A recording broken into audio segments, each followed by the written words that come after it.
તો આજે વિશ્વના સૌથી મોટા નરેન્દ્ર મોદી ક્રિકેટ સ્ટેડિયમ ખાતે એક ભવ્ય રક્તદાન સમારોહ યોજાયો હતો અને આ પ્રસંગે રક્તદાન કરવા આવેલા સેનાના જવાનો સાથે સંવાદદાતા કેતન જોશીએ વાત કરી હતી.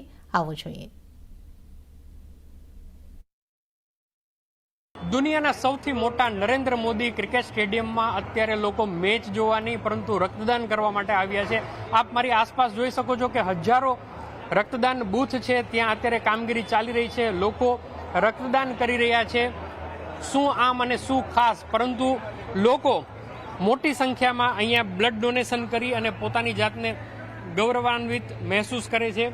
ખાસ વાત એ છે કે આર્મીના જવાનો પણ મોટી સંખ્યામાં અહીંયા આવ્યા છે અને એ પણ રક્તદાન કરે છે. આવો આપણે એમની સાથે વાત કરીએ.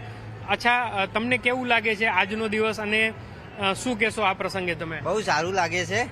બધા રક્તદાન કરતા હતા એટલે અમે થયું દેશની સેવા કરીએ તો અમે બી રક્તદાન કરીએ. દેશ માટે થોડું આપણું બી ખૂન પેલું આપીએ એમ. તો આ જ પ્રકારનો જે ભાવ છે એનાથી જ આજનો દિવસ બહુ મોટો છે, કારણ કે દરેકનું એક કોન્ટ્રીબ્યુશન છે. આખા દેશમાં હજારો લોકો છે આજે રક્તદાન કરી રહ્યા છે, ત્યારે આજનો દિવસ છે એ રીતે પણ ખાસ છે. કેતન જોશી, અમદાવાદ.